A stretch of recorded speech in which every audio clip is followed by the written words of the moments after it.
23 मार्च 2026 शहीद भगतसिंग यांनी वयाच्या 23व्या वर्षी या देशाला स्वातंत्र्य मिळावं, या देशातल्या शेतकऱ्याला न्याय मिळावा म्हणून हसत हसत फासावर अटकवून घेतलं.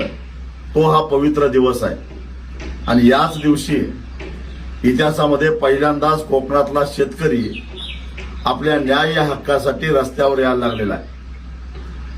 आंबा उत्पादक आणि काजू उत्पादक शेतकरी त्याच्यावर आलेली नैसर्गिक आपत्ती 90% पीक गेलेलं आहे. 10% पीक केवळ हातामध्ये लागण्याची शक्यता तयार झालेली आहे. खर्च करून झालेला आहे. अशा परिस्थितीमध्ये शेतकऱ्याने करायचं काय? सरकार मदत करायला तयार नाही. वांजोट्या आश्वासनावर शेतकऱ्याची बोळवणूक होते. अशा परिस्थितीमध्ये आपल्याला रस्त्यावर येऊन आपली ताकद दाखवावी लागणार आहे.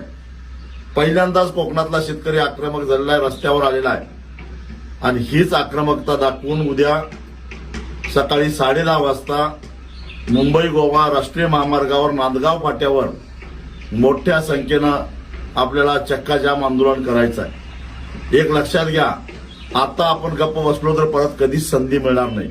अभी नाही तो कभी नाही अशी अवस्था आता निर्माण झालेली आहे. त्यामुळे हातातलं कसलंही काम असलं तर बाजूला ठेवा आणि उद्या सकाळी 10:30 वाजता नांदगाव फाट्यावर मोठ्या संख्येनं या.